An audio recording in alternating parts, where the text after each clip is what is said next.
Dean, how are you? Great. How are you?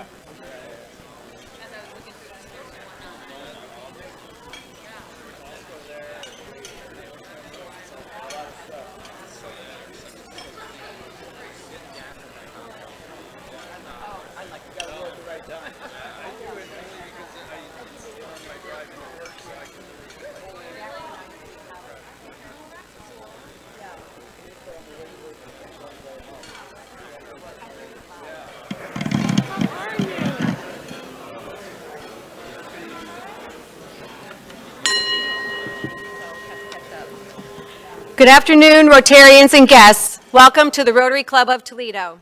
Now would be a great time for you to check into your social media, let them know that you're at a meeting of the Rotary Club of Toledo, and then be sure that your ringer is turned down. At this time, I'd like to ask Kevin Mullen to come to the podium to deliver the reflection. And then shortly after that, Greg Fess, who is a member of the Toledo Opera, will come up and lead us in America the Beautiful.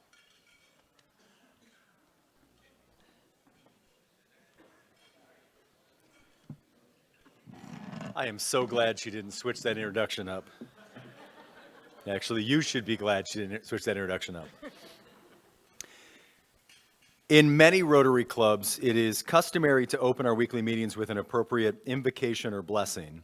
In our own club, I find they often vary between Christian or non-religious altogether. Throughout the world, Rotarians represent many religious beliefs, ideas, and creeds. The religious beliefs of each member are fully respected, and nothing in Rotary is intended to prevent each individual from being faithful to such convictions.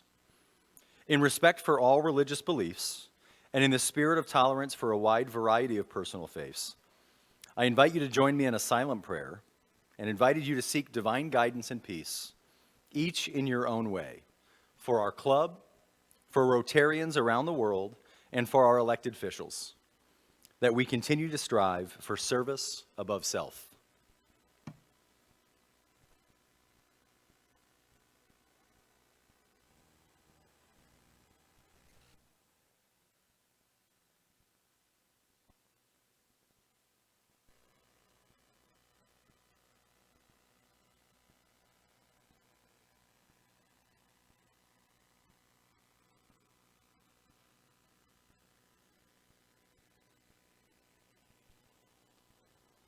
Thank you.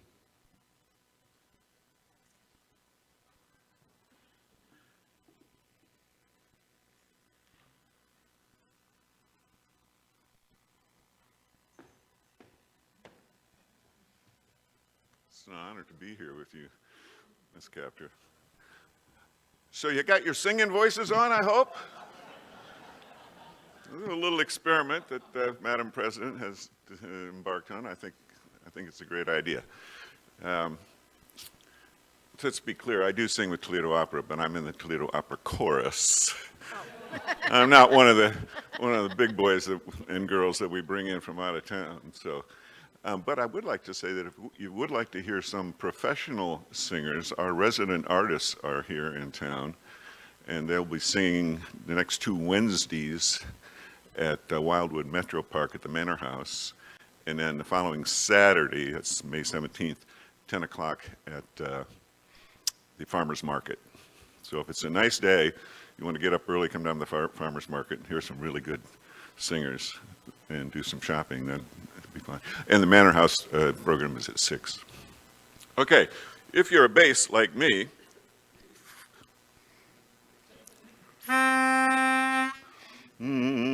but if you might be a soprano. So you remember how this begins. Oh, beautiful. Do we have, no, we don't have lyrics. We do have. Oh, we do have lyrics. Oh, shit. That part out. Okay. You will all remember, this will come right back to you like that. Okay. Remember it begins, oh, beautiful for spacious skies. Then the whole thing will come back to you.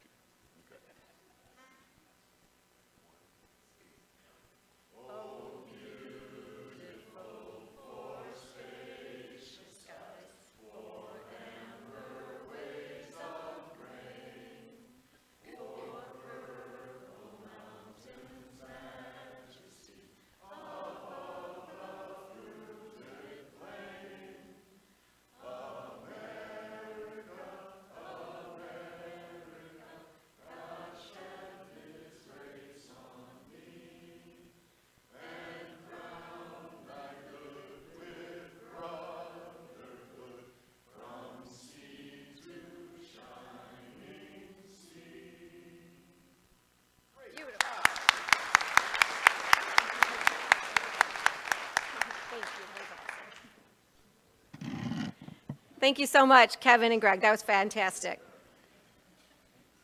I'd like to thank May's meeting sponsor for this month, Keith Burwell, and the Greater Toledo Community Foundation. At this time, I'd like to invite Monique Ward and her sponsor, Nina Corder, to the podium for a new member introduction.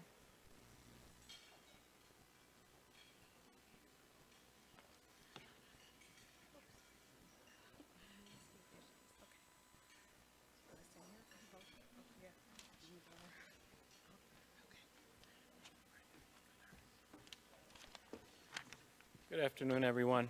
It's a pleasure, and I'm glad to introduce Monique Ward as one of Toledo Rotary's new members. Monique is a marketing specialist. She runs the Positive Promotions and MW Business Consulting and Solutions. She was formerly a freelance journalist at the local Sojourner Truth magazine and the City paper. She recently completed a one-year stint as the marketing specialist with ABLE, the Advocates for Basic Legal Equality, and LAWO, Legal Aid of Western Ohio. Currently, Monique is doing a summer modeling program for children, which includes scholarships provided to those that are lower income children. Monique is married with 3 children. Her mother is Guyanese and father is 4 children. I'm sorry. I shouldn't have forgotten that. And her father is Nigerian, and she is a first-generation American. She wanted everybody in Rotary to know that being a part of Rotary means a lot to her because it allows her to be a part of a world family right here in Toledo. And I believe...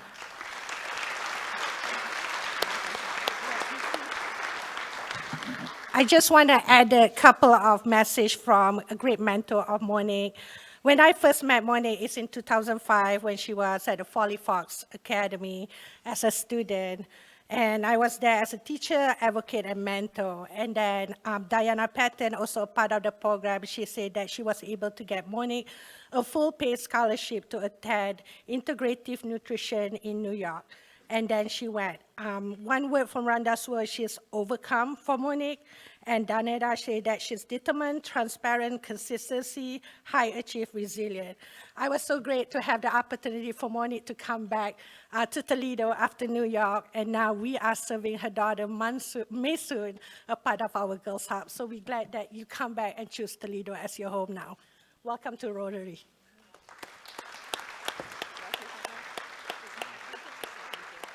I just want to tell you guys I love my Rotary family, and I know you guys seen my daughter speak last week, and she looks exactly like me, so yeah, that was her, that wasn't me.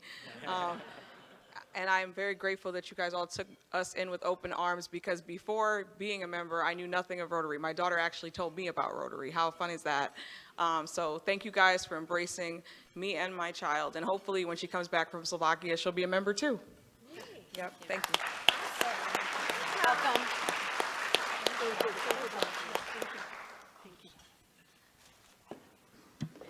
Thank you, Nina and Haas, for sponsoring Monique, and welcome, Monique. You've really jumped in since you've been a member. Just like to keep that going. At this time, I'd like to ask International Services Committee Chair Tony Washington to come to the podium for a presentation.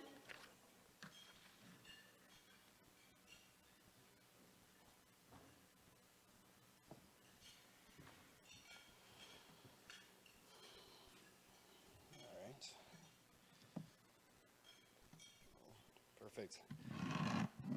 I wanted to express my sincere gratitude to the Rotary of Toledo for providing me the opportunity to attend the District 7030 conference in Grand Anse, Grenada.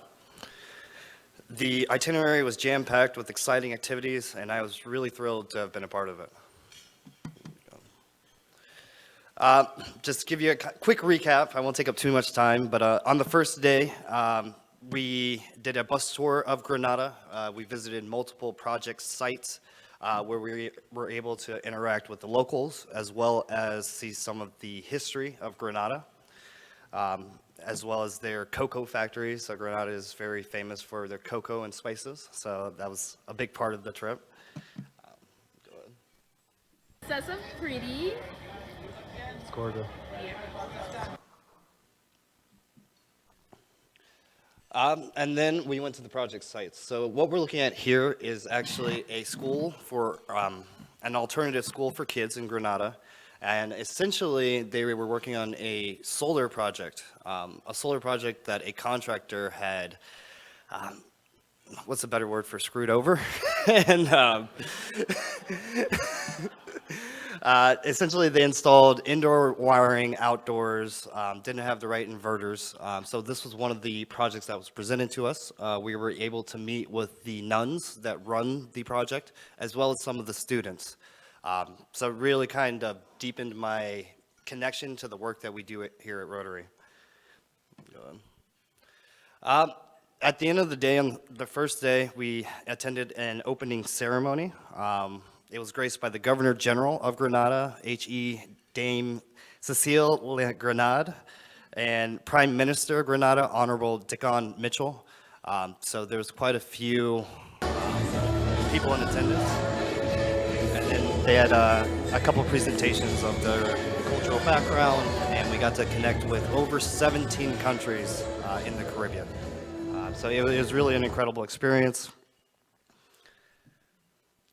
Overall, we had 24 projects presented to us. Like I said, from over 17 different countries, all varying in size and scale. And I think our district decided on 12 to 13 projects that we'd like to kind of look more into. But the exposure was absolutely amazing, and it really connected me to what it means to be a Rotarian outside of coming to lunch and getting to hang out with my friends. We also got to do a home hospitality visit, so we got to go to one of the past Governor General's houses.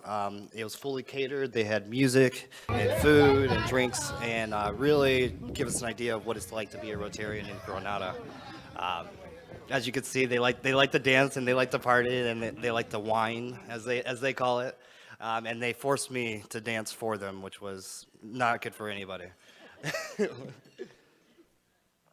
And then the third day, we did a fundraising walk for childhood obesity. Childhood obesity is a big problem in Grenada. They don't have a lot of access to fresh food, and most of their drinks are sugary, fatty sodas.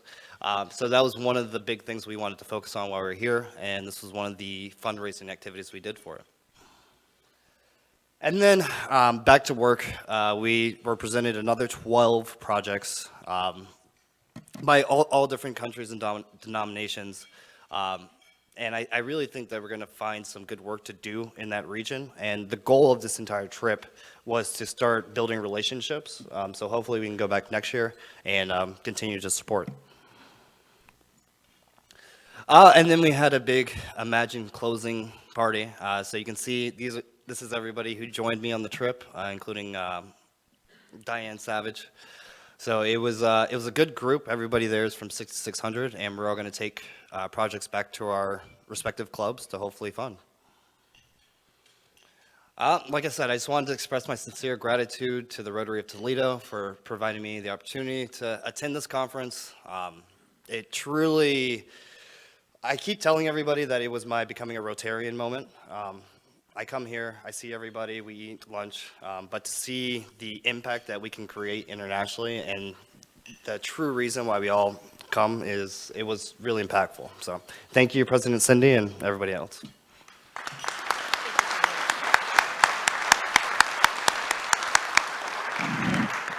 Thank you, Tony, for that update, and I'm sure we'll be hearing more and more about all the opportunities that we might be having with the district in Grenada. This past month, we had multiple service projects planned in the community with our committees, and we'd like to thank everybody who participated. And at this time, I'd like to call the committee chairs up to the floor mic to give us an update on how they went. First up will be Roy Cherry from Disability Services, Scott Hinshaw, floor mic, yeah, sorry. Scott Hinshaw from Membership, and Adam Cassie from Environmental Services.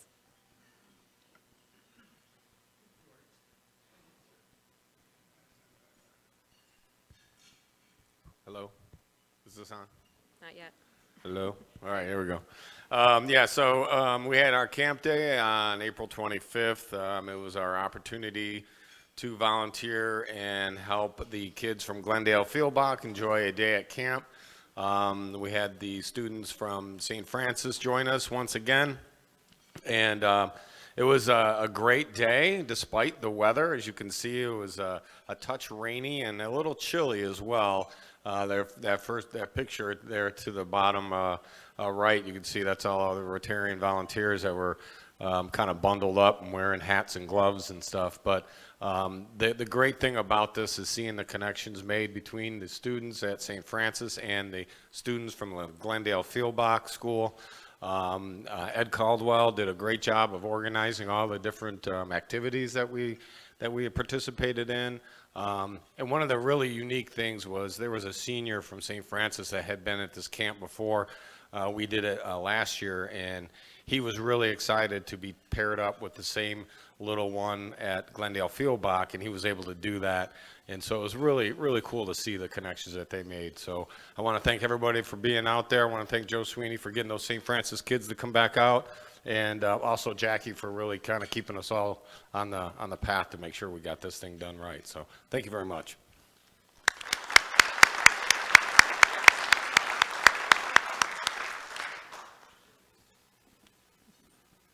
I was waiting to see whose pictures came up next. All right. There you go. Okay, food pack. All right, great. So on April 29th, about 90 Rotarians, Rotaract members, Interact members, and members of the community descended upon St. John's and packed over 3,500 meals for kids in our area. So this was also co-sponsored or in conjunction with Connecting Kids to Meals here in Toledo. They do a great job of helping students and kids during the summer with an in-service, like an in-school program, but also with food pack items that they can distribute to kids for needs on the weekends. And many Rotarians in this room I see who were present for that food pack. Thank you very much, as well as Sierra Hutton, I want to thank too. She's the chair of membership, and this was part of her vision this year. And she also got a lot of members of United Way to come and participate. So we had a great turnout from United Way individuals. Thank you also to Community Services Committee, Max Reddish, who helped out so much, and also the incomparable Chuck Mann, who DJ'd the entire event and did a great job. So thank you everyone for helping.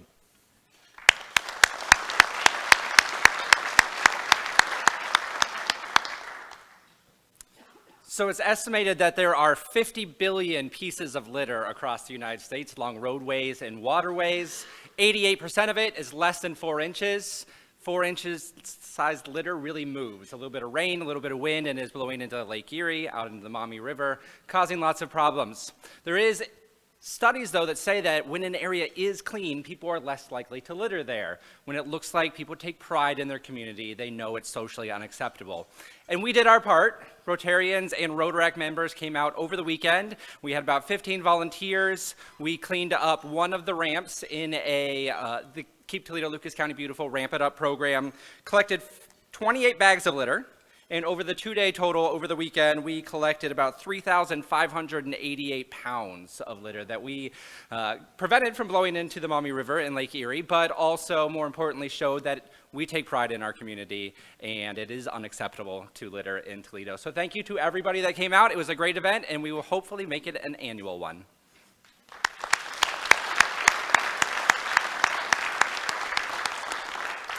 Thank you, Roy, Scott, and Adam for leading those events, and all of you that participated. At this time, I'd like to ask Mary Mancini to come to the podium and introduce Marcy Kaptur, who will give our presentation today.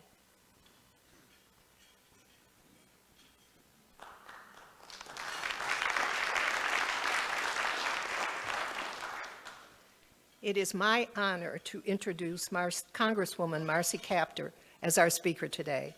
Marcy is the longest-serving woman in the House of Representatives, where she serves as a senior member of the powerful Appropriations Committee.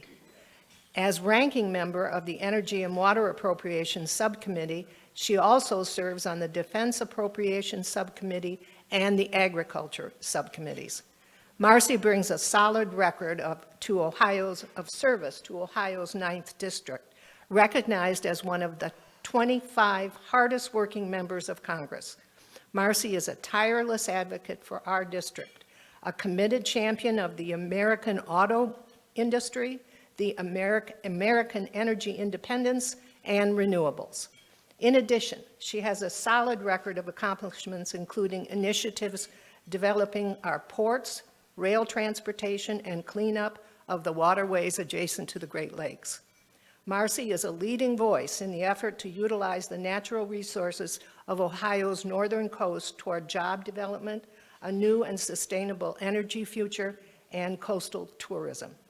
She has long championed equal rights, workers' rights, expanding opportunities and ensuring educational rights, and guaranteeing due process under the law. On a more personal note, Marcy and I share a common history. We were born and raised in Toledo and are graduates of St. Ursula Academy and the University of Michigan. I with a bachelor's degree and Marcy with a master's in urban planning. Out of respect for our friends who are Notre Dame Academy and the Ohio State University graduates, we have agreed not to sing our fight songs. Ladies and gentlemen, please give a warm Rotary welcome for Congresswoman Marcy Kaptur.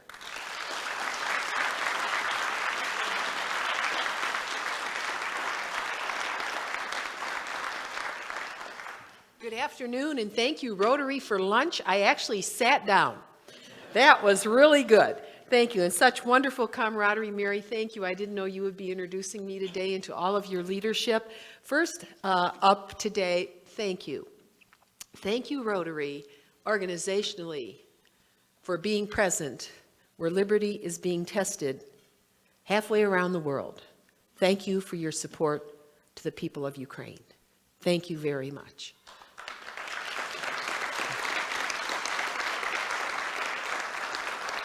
It was mentioned to me, and I don't know if it's true, that John Hevko, the current president of Rotary in our country, grew up in Port Clinton, Ohio. Is that true? His office is in Chicago. He spells his last name H-E-W-K-O, but I was in Port Clinton, oh gosh, when the weather was warmer, must have been a year ago, and the Port Clinton Rotary was had a fish sandwich truck, and I purchased, it was very good, by the way, and they were donating half or more of the proceeds of that particular outing to Ukraine. I said, wow.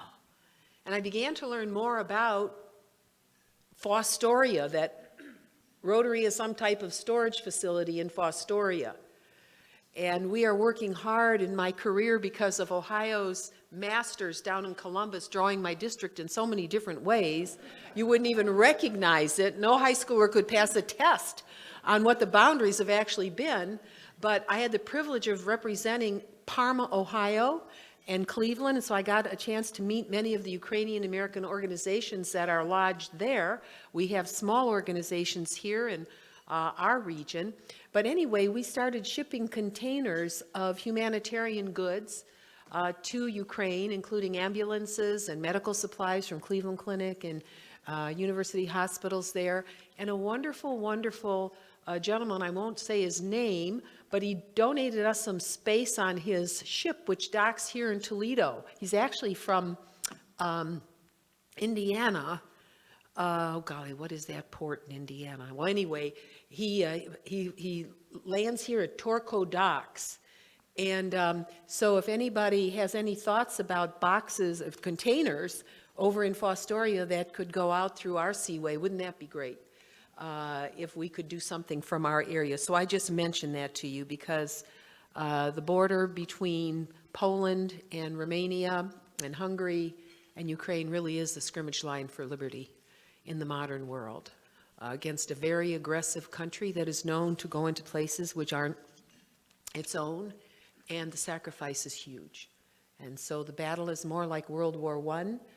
That is not the main topic of my speech today, but just to say the people of the United States of America, through our NATO commitments, are standing tall where it matters. Our 82nd Airborne Division right now, some of our finest young men and women, are staged at Poland's border with Patriot missile systems guarding the eastern edge of NATO. Our colonels and Some of the generals are training soldiers how to use more modern equipment. And right next door in Lima, Ohio, the United States of America makes the finest battle tank in the world, and those are on their way. So say a lot of prayers. And let's hope the Ukrainians can hold the line after such great sacrifice, but know that Rotary has had active Rotary members in Ukraine long before the war began, and maybe some of you traveled there, I don't even know. But this is really the test of liberty in modern times, and if we don't do this right as a world, there'll be more trouble on that continent for which so many Americans gave their lives.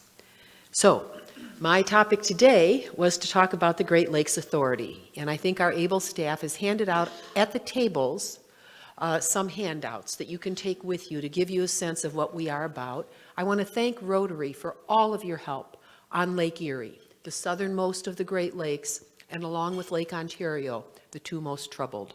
Although this past year, Lake Superior discovered, to their great surprise, algal blooms in Lake Superior. So with climate change, our challenges become greater. And Rotary's involvement in this watershed is absolutely critical. You carry such stature with your organization, and what you do, you're serious about it, and you make a true difference. So I thought I would cover a few things for you. One of the areas in which we really do need help, in the way things work in America, you know, every individual is empowered. And then from that, maybe you have a family and maybe a school system, and you build, but you build from the individual. And what's happening now across our watershed is so many good Americans are trying hard to help us fix what's wrong with Lake Erie. One of our biggest challenges, we can blame anybody we want to for the problem, but we do not have the biological data mapped in a way that is convincing to the public. The data's out there.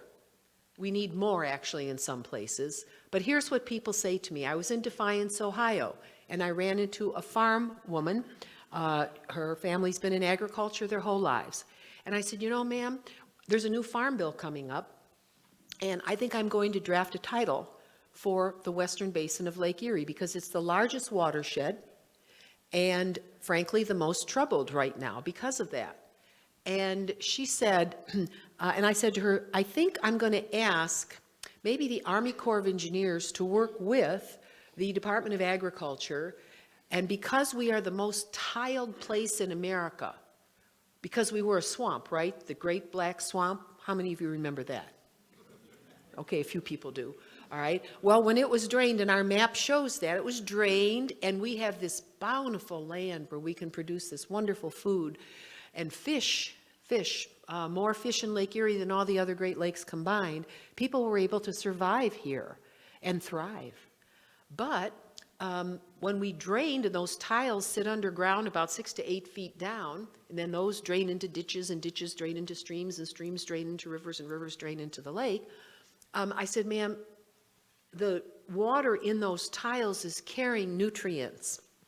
And those nutrients like phosphorus, nitrogen, I said, sometimes if you have sewage treatment plants, or not plants, but septic tanks underground that are leaching, which they are in Ohio, and a lot of other things, animals out there, I said, you know, some of that effluent gets in there, and then when it rains, those drainage dishes just push that water to the lake so fast, we can't capture it. She goes, no, Congresswoman, you're wrong.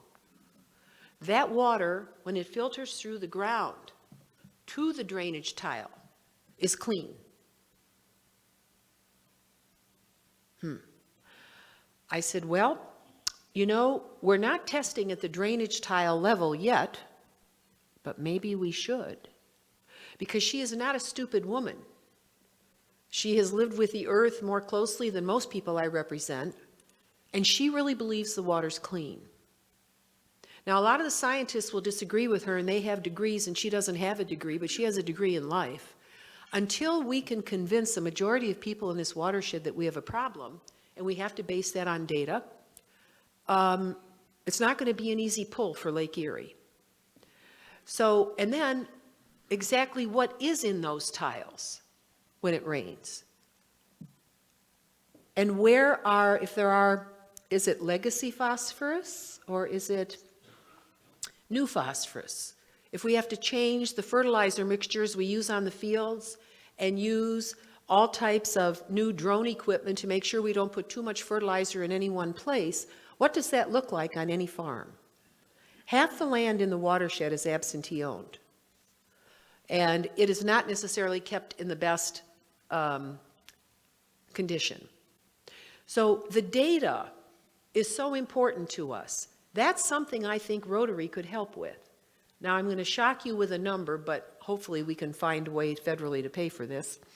Our great labs out in California, the head of the Livermore lab in California is a relative of Bob Savage. Didn't I see one of the Savages walking in the room here somewhere? I think I saw one. Where is he? Boy, you're going to have a big job after I get done here today. But the Livermore Labs has an astounding discovery of a chip, a little chip called a gene chip. And on this chip, you can drop, if I went to one of these drainage basins, I could take a little dropper, pick up water, put it on the gene chip, and it would tell me every DNA that is in that drop of water. It could tell me what's in the water. And I met with the Army Corps of Engineers recently, and I said, I want you to get me 100,000 of these. And we're going to measure around this watershed and figure out what is leaching from where to where. Now, the Corps has a project in Defiance where they have found a piece of ground with the right kind of soil that they've diverted a stream, and they are testing it, and it's working, where that particular stream goes into this dirt, basically, okay? But the dirt, in that case, makes it come out clean. So there's all kinds of geniuses working across our watershed. Rotary is involved in plantings. Keep going, but make sure that you have the right place and the right plantings. Sister Jeremiah Stinson, a phenomenal sister of St. Francis, years ago, probably a quarter century ago, planted in the Ottawa River that goes through the Lord's campus in a big hollow. You don't see it when you first go out there, but it's over there. And she put in certain plants, not any kind of plant. And she measures the water that comes from the Western Basin through the Lord's campus before it goes through her plantings and after. And she has removed over 80% of what is coming from the west. So I thought, hey, what if we get all the county engineers to do these plantings all around the lake rim somewhere, so many miles from the lake, and it comes in much cleaner, okay? So it's good to study plantings and which ones work best and exactly where they are put. We need a map for that. So everybody we don't have that now. So everybody in the watershed understands what is necessary. The data gathering and the working with the U.S. Department of Agriculture and the Army Corps of Engineers, I am telling you, we could have a map just like a puzzle, the puzzle pieces, and we can handle this all the way from the Indiana border all the way to Sandusky, Ohio, because those are where the rivers, and there are some underground rivers, obviously, that flow into the lake as well. We can figure this out, but you got to think in 3 dimensions, and you got to think wide, and we are capable of doing that. Once we have that, we will really be good. Also, there's a wonderful movie coming out. I can't remember the title, but it's about Lake Erie. It's an Erie something. And have any of you seen it? Erie what? Situation. Erie Situation. And basically, the bottom line is the confined animal feeding facilities are the problem. That may well be true, and we need to measure that. But also, we need to think creatively about how to use the effluent from those to create fertilizer. That is being done in other places in the country. Cleveland is the closest. Their sewage treatment plant there is producing fertilizer, as is the one in Washington, D.C., D.C. Water at the end of the process, both approved by EPA. Here in this region, for the good business minds in the audience, I don't know if there's anybody here from the Andersons, but I have to go meet with them on this. Every year, our Army Corps of Engineers digs up from Lake Erie enough silt to dredge material to fill the Cleveland Browns Stadium 400 feet high. Somebody said to me, they ought to fill that stadium. I didn't say that, and I was privileged to represent Cleveland. But the point is, it's a lot. It's the greatest amount of dredge in the whole Great Lakes. So can we get something, working with the Army Corps of Engineers, to create a soil complement of some kind? And what would it look like? So there are inventors sitting in the audience, I'm sure. This is a project that needs your attention. And there's a Barger Technologies company, I don't know if they're represented in the audience today or not, but the Center for Innovative Food Technology brought them into our region, and they're thinking like that. I'm going, yes, yes, okay. We're getting the right kind of thinking now, which precedes any intelligent decision. So I just share a little bit of that information with you. I was asked to talk about the Great Lakes Authority, and I'm going to spend a couple minutes on that because it's a new federal instrumentality. The maps I provided you, if you look at them, take them and share them with people you know, because even important people down in Columbus who represent our state don't actually know that we share a watershed with Canada. That part, most of Ohio is clueless that we do not drain into the Ohio River. That up here, we actually have more in common with Canada. Wars were fought over that here before, long before we were around. So our future lies with Canada. We share Lake Erie with Canada, and we could share a whole lot more. That's a whole nother speech. But they are our largest trading partner, and our transportation routes to them are extremely awkward. And we here in Toledo at the Lang Yards have Canadian National Rail coming right down. We could have Canadian Via. We could wrap around Lake Erie working with Canada.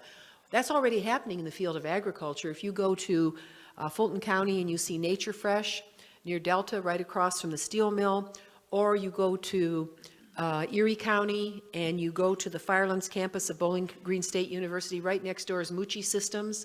This part of the country is going to help displace what is being lost in California in fruits and vegetables. We're going to do this. It's already happening. It's happening on the north side of Erie and on the south side. And we have to ask ourselves from a developmental standpoint, how are we going to enhance what is already, the market's already going there?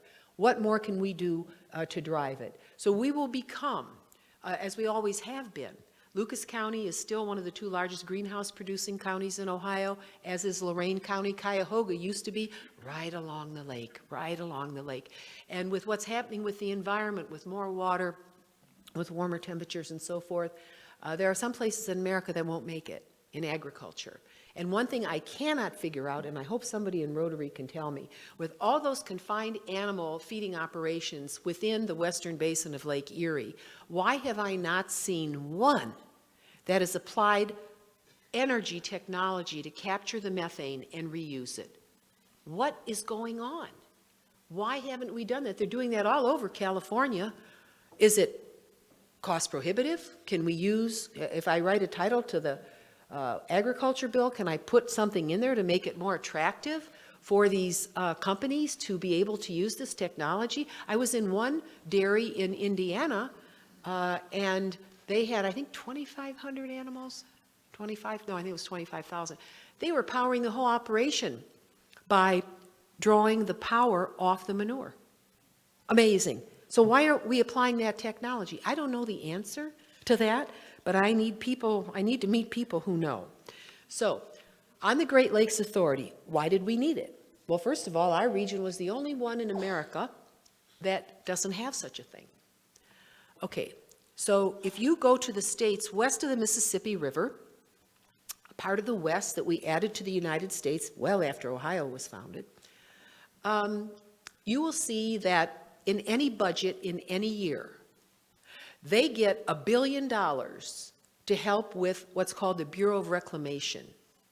That is an entity that spans several states, and Listen to the name, Bureau of Reclamation. Don't we need a Bureau of Reclamation? Yeah, we really do, for our Great Lakes, but we don't have anything like that. We never have had. And, but out west, they are embedded in federal legislation that moves big money into that part of America to develop it. But now America's getting older. We've been around a while, and some of the systems we set up here are aging, including our city water and wastewater systems.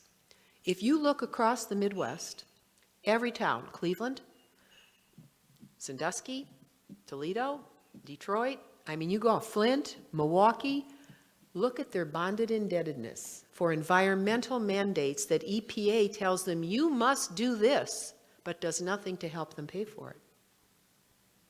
One of the reasons we created the Great Lakes Authority is I ask myself and others the question, how do we relieve the bonded indebtedness of these towns so they can spend the money to fix the streets, for heaven's sake, to fix the traffic lights, the traffic lamps or the street lamps in every neighborhood. The bonded indebtedness of the Great Lakes cities is horrendous, all right? And it blocks progress. It strangles them. So I thought, hey, these other places in America, they've got institutions that lift the debt off them. What about us? So one of the reasons we created the Great Lakes Authority was to force a dialogue across the region, not any one town, not any one region, but the whole region. What is our common future going to be like as stewards of the largest body of fresh water on Earth and on this continent? Okay? We've got to figure this out, and we got to figure it out with Canada. We can't do it alone because they're part of the Thames River flows right into the western basin of Lake Erie. So we've got to have another mechanism to actually not only talk, but finance. And that's the direction that we are headed. Now, if I have two worries about this region, I have many worries. One of them is fresh water, and the other one is a 45-year-old aging nuclear facility that has been malfeasant in its duties to the public. All right? That's a whole nother speech I'd love to come back and give, if you're ready for that one. But those two problems, fresh water for the future, relieving that debt on our cities, and transforming nuclear power at the same time as we are trying to compete for a hydrogen hub, and we've made the first cut. If there's any company out there or individual who's been participating in that, thank you. We are competing against the Bostons of the world, the San Franciscos. We are in the game, and pray to God we get it. Pray to God we get it. Okay. The way that the Great Lakes Authority would think about transformation is different than every city just having its own wastewater treatment plant, right? And they're the biggest hogs of energy in any city. And the biggest cost of any city is cleaning the water and processing the sewage, all right? So one way we could think is, hey, everybody go it alone, right? Everybody. Except that's pretty hard when you live in a big place and you don't control, no person completely controls the environment around them. So you have to figure out a means to work together. And we're hoping that the Great Lakes Authority will help us think bigger. I read in one paper that maybe Tom Henry wrote it, I don't know, that the city of Toledo wants $1 billion to build something related to the water wastewater facility. Okay. Traditionally, what we would do in the 20th century is try to indebt them more. But the Great Lakes Authority, and the President of the United States will have to make the first appointment, the federal chair of this. I don't know who they will pick. But the way a Great Lakes Authority would think about that would be to say, meet with all the treatment plants on a given lake, and would ask the question, well, what do you have now? What kind of technology are you using? How much are you spending? What does your business plan look like for this year and next year? I asked several treatment plants that I currently represent to answer the question. Only one in Cleveland got me information I needed. I asked the question, how much thermal energy that's wasted by your plants in Cleveland is thrown into Lake Erie every year? No other place along the lake could tell me that. They came back with an answer. It took them a while. Well, Congresswoman, every year we throw into Lake Erie the equivalent of 400,000 barrels of oil. I said, oh, 400,000 barrels of oil. If I added up all the treatment plants across the district and beyond, everyone in the Great, how much is that? 400,000 barrels of oil currently equates to about $40 million a year. So if you really wanted to fix wastewater treatment and create a revenue stream for the future through the Great Lakes Authority, what would you do? Here's one thing I would do. I would talk to every treatment plant, every nuclear power plant. I would find out how much waste heat is being thrown into the lake. And then I would have the federal government use the new infrastructure bill we've just passed and target investment to capture that thermal energy and put some of the savings back to the cities that are generating it, but the rest I would put into a Great Lakes energy utility in order to fund development across the region, all right? And for what kind of development? Would that go to local streets? Maybe not necessarily. But I'm somebody who is looking at that Enbridge pipeline coming through Lake Erie and saying to myself, I asked a question the other day, it was interesting. I said, we have to replace it up there at the Mackinac and as it comes down here because that oil comes to Toledo refining, I believe, and there may be other places that it comes. And it has to go under, there's a new plan to put it under the lake, right? I said, how wide is the repair going to be? Answer, 20 feet wide or more, 20 and a half feet or something. I said, 20 and a half feet. I said, how large is the channel that goes from London to Paris? And one of the smart engineers over at the Army Corps, he goes, that's 23 feet. I said, oh. So, if we wanted to revolutionize trade with our largest trading partner, Canada, if we wanted to carry both oil but something else, since we're going to dig under the lake anyway, what would that look like? And there was silence in the room. I thought, good, you're thinking. Yeah. So that's one of the reasons I came here today, to say, think about it. Think about that opportunity. How are we going to move goods? Is our solution for the 21st century going to be the Gordie Howe Bridge and the Ambassador Bridge with all those trucks and all that soot, unless we can convert them to hydrogen, fuel cell powered vehicles, which I hope Toledo will become a center for that. In any case, no, I think there's some other solutions we need to be thinking about from a transport mode and also from a clean, climate-friendly world. All of our captains, sea captains on Lake Erie want their engines converted to be non-polluting. Phenomenal. Seamen and women know how important clean water and clean air really is. And some of our most injured workers have worked on docks where they've been breathing in fumes their whole lives from boats and from trucks. America can do better than that. So as we think about the future, a Great Lakes Authority thinks bigger than any town. It thinks regionally, and it thinks about Canada.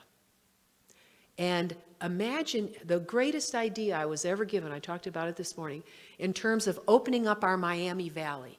We are such an important place. Manufacture the most important car, or the most popular car in the world, Wrangler, right? We got Cleveland Cliffs, billions of dollars of investment here. The rebirth of the steel industry. I thank God I've lived to see it. It's one of the reasons I first ran for office, was to be a part of restoring industrial America. And then, First Solar, the most important domestic manufacturer of new energy in the country. All those California firms, all they do is import stuff. We make it. Our people here make it.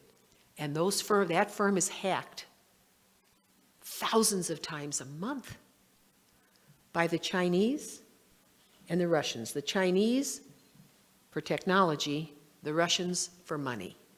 We are in a fight, okay? And hopefully our networks will be more secure and we'll be smarter, but we're competing in this global place, and we have to act like it. And we have to improve the systems that make their prosperity possible. We have to think forward, and our public systems cannot fail us. We have to be smarter, we have to be better. So the Great Lakes Authority aims at something that is more regional, and it looks toward new technology and also very efficient technology that would benefit many communities across the region. Our ability to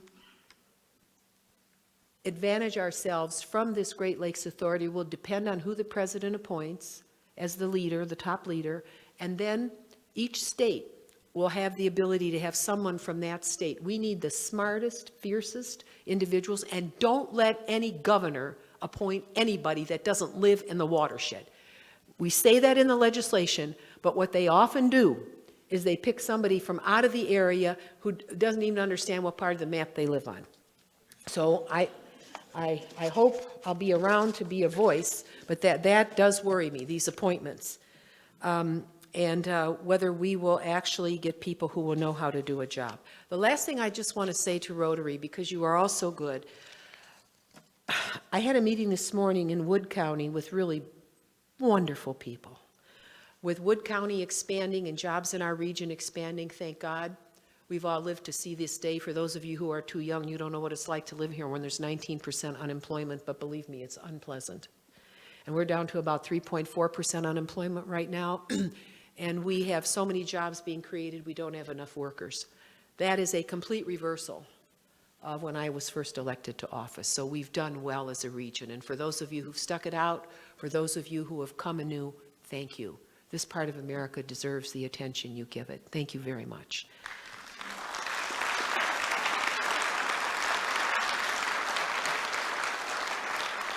And I want to tell you a story in ending, because this is the kind of spirit that has driven our region, and it relates to First Solar because they are doubling their plant floor.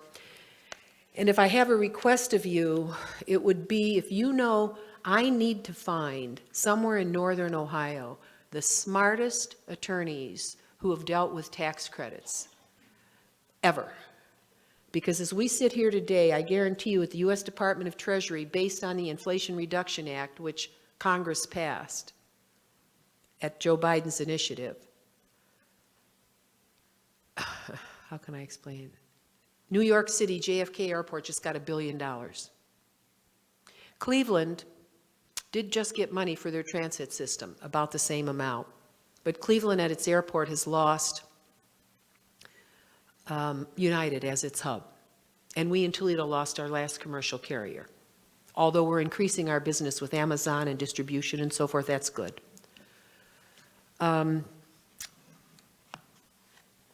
It's harder for our part of America to compete for federal funds.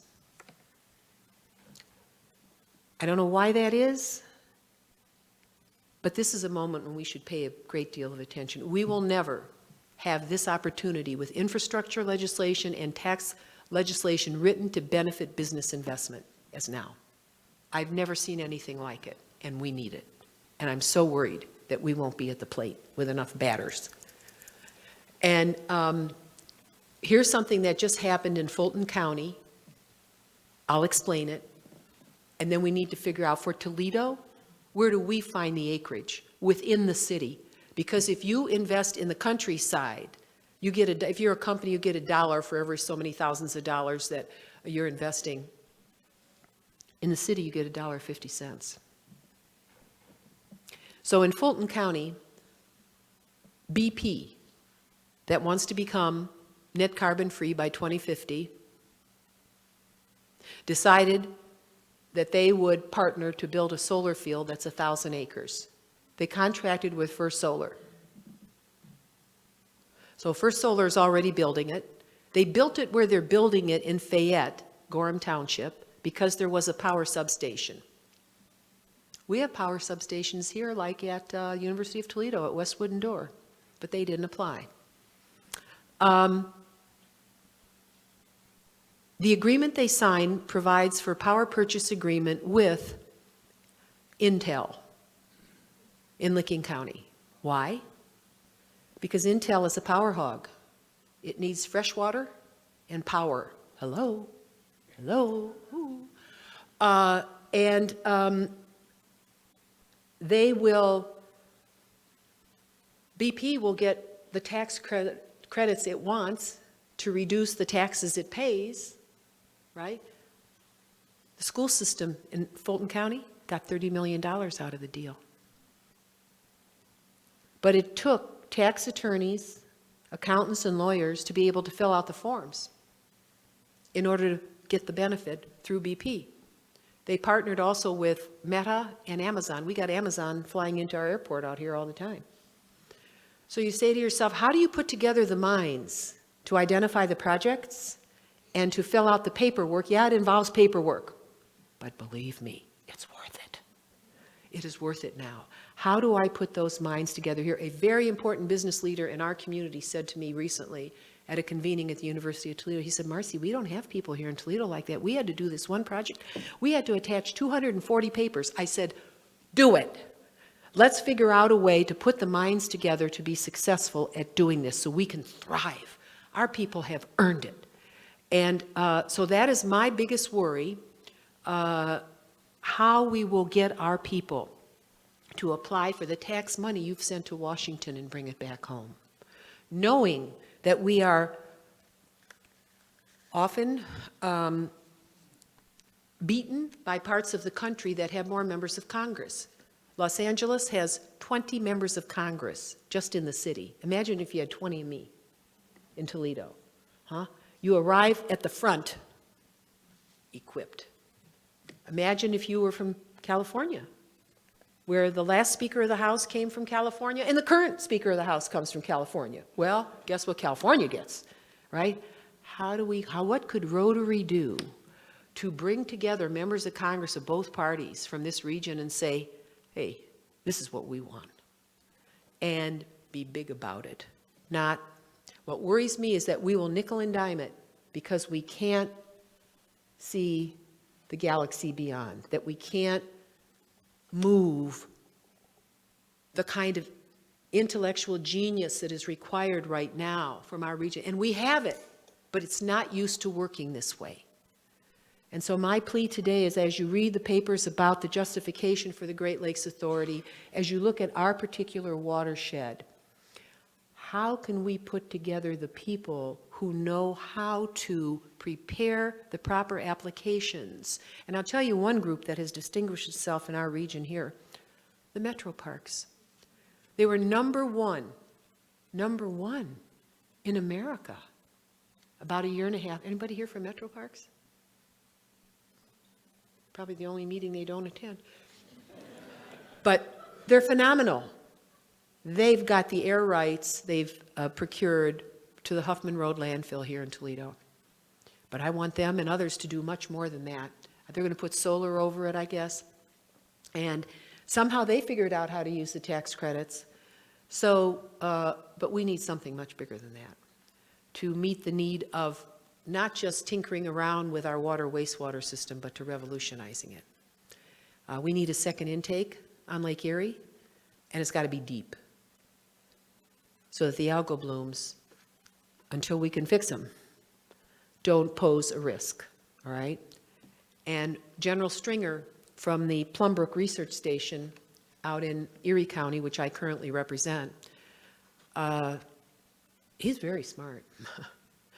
And that's 6,000 acres of federal land, most of it underutilized. Could we build a 2,000-acre solar farm there? How would we do that? And what would we do with the energy? The head of Ford Motor, who's now the former head of Ford Motor North America, Joe Heinrichs, who's now the head of CSX, when we were rededicating the Ford Motor plant in Avon Lake, Ohio, said to me, or I said to him, I said, sir, what can I do to keep these jobs here? It's heavy truck, 750s, They brought it back from Mexico. He said, what can you do? You lower my power costs by 1/3.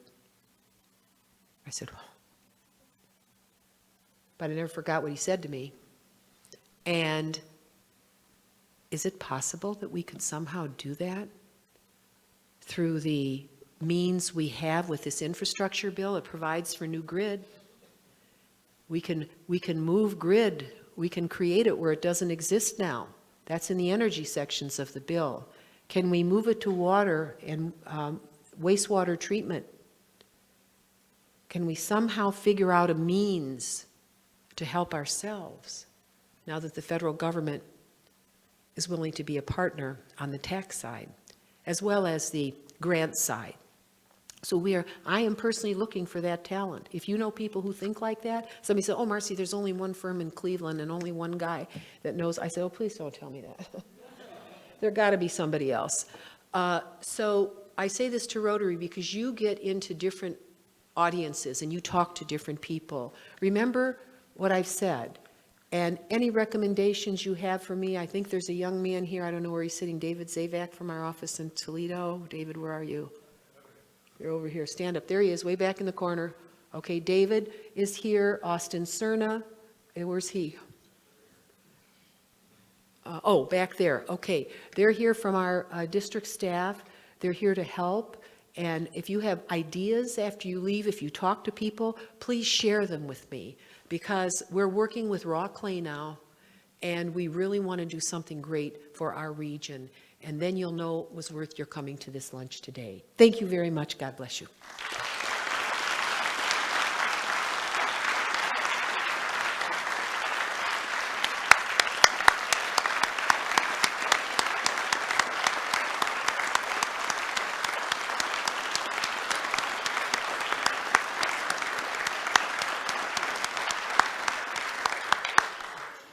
Thank you so much, Congressman Kaptur, for joining us today.